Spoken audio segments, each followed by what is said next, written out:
ஓம் சாய்ராம். என் அன்பு செல்லமே, என்னுடைய தங்கமே, நீ என்ன நினைத்தாய்? நான் உன்னை பயமுறுத்துவதற்காக வந்தேன் என்று நினைத்தாயா? இல்லை, உன்னை காப்பாற்றுவதற்காக வந்தேன். உன் குடும்பத்தில் இருக்கும் ஒருவருக்கு சிறு ஆபத்து இருக்கிறது. பயப்படாதே. நான் எந்த ஒரு தவறையும் நடக்க விட மாட்டேன். அதை முதலில் தெரிந்து கொள். நான் எதற்காக இப்பொழுது முன்பே வந்து சொல்கிறேன் என்றால், அனைத்தும் என் குழந்தைக்கு தெரிய வேண்டும் என்ற ஒரே ஒரு காரணத்திற்காக மட்டும்தான். காப்பாற்றும் இடத்தில் நான் இருக்கிறேன். உன்னை கரை சேர்க்கும் இடத்தில் நான் இருக்கிறேன். உனக்கு எப்படி ஆபத்தை வர விடுவேன் தங்கமே? எந்த ஒரு ஆபத்தும் உன்னை, உன் குடும்பத்தை, அனைவருக்குமே வராது. ஆனால் சில விஷயங்கள் நான் சொல்லித்தான் ஆக வேண்டும். அப்பொழுதுதான் நீ ஜாக்கிரதையாக இருப்பாய். ஏதாவது சில பிரச்சனை நடக்கிறது ஒரு இடத்தில் என்று வைத்துக்கொள். அந்த இடத்தில் நீயாகவோ உன் குடும்பத்தில் இருப்பவர்களோ போய் நின்று அந்த இடத்தில் எந்த ஒரு சமரசமும் பேசக்கூடாது.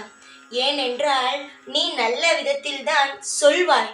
ஆனால் அங்கு இருப்பவர்கள் நீ சொல்லும் நல்லதை கேட்காமல் அந்த பிரச்சனைக்கே நீதான் காரணம் என்று உன்னை அவ்வளவு பிரச்சனைக்கு காரணம் நீங்கள்தான் என்று உங்கள் பக்கம் அப்படியே அந்த தவறை திருப்பி விடுவார்கள்.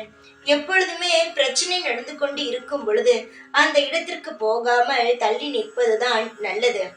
ஏனென்றால் நீ நல்லதை சொல்வாய், ஆனால் சுற்றி இருப்பவர்கள் அந்த பிரச்சனைக்கு நீ காரணம் என்று உன்னை சொல்லி உன்னை தேவையில்லாமல் ஒரு குற்றவாளியாக ஆக்கி விடுவார்கள். புரிகிறதா? ஏதாவது ஒரு பிரச்சனை வந்தால் ஓரமாக நில். அதனால் எந்த ஒரு தவறுமே கிடையாது தங்கமே. உன்னுடைய ஒவ்வொரு விஷயமும் எனக்கு தெரியும். அந்த ஒரே ஒரு காரணத்திற்காகத்தான் இவ்வளவு தூரம் நான் பேசுகிறேன். நீ மிகவும் பயந்த குழந்தை. நீ என்னுடைய குழந்தை. உன்னை நான் எல்லா ரூபத்திலும் இருந்து காப்பாற்றுவேன். நீயும் சரி, உன் குடும்ப நபர்களும் சரி, ஜாக்கிரதையாக இருங்கள். எல்லா நேரமும் துணையாக இருப்பேன். தேவையில்லாத பிரச்சனைகளுக்கோ தேவையில்லாத விவாதங்களுக்கோ செல்லாமல் எப்பொழுதுமே தனியாக அமைதியாக உன் வேலை உண்டு, நீ உண்டு, உன் குடும்பம் உண்டு என்று மட்டுமே இருங்கள். அப்பொழுதுதான் எந்த பிரச்சனையும் உங்களை நெருங்காமல் இருக்கும். நான் சொல்வதை நீ கடைபிடித்து வந்தால் நிச்சயமாக உன் குடும்பமும் நீயும் பாதுகாப்பாக இருப்பீர்கள் தங்கமே. நீயும் யாரிடமும் விவாதம் பண்ணாதே. விவாதம் செய்யும் இடத்திற்கும் நீ நகர்ந்து செல்லாதே. நீ எப்பொழுதுமே சுதாரிப்பாக இருந்தால் உன்னுடைய குடும்பத்தில் இருக்கும் அனைத்து நபர்களையும் உன்னால் காப்பாற்ற முடியும்.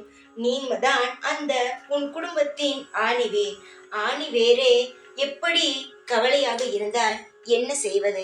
கவலைப்படாதே. சீக்கிரமாக உன்னுடைய அனைத்து குடும்பத்தில் இருக்கும் கஷ்டங்களையும் சரி செய்து உன் வாழ்க்கையை நான் ஒரு நல்ல நிலைமைக்கு மாற்றுவேன். கவலைகளுடன் இருந்தால் எல்லாமே கவலையாகத்தான் தெரியும். நீ என்னுடைய குழந்தை. சீக்கிரமாக உனக்கான அனைத்து சந்தோஷங்களையும் நான் உன்னிடம் வந்து சேர்க்கிறேன். கவலை இல்லாமல் இரு, நிம்மதியாக இரு. எப்பொழுதும் உன் கூடவே தான் இருப்பேன். நான் சொல்ல வந்ததை சொல்லிவிட்டேன். இனி நீ ஜாக்கிரதையாக இருக்க வேண்டும். ஓம் சாய்ராம்.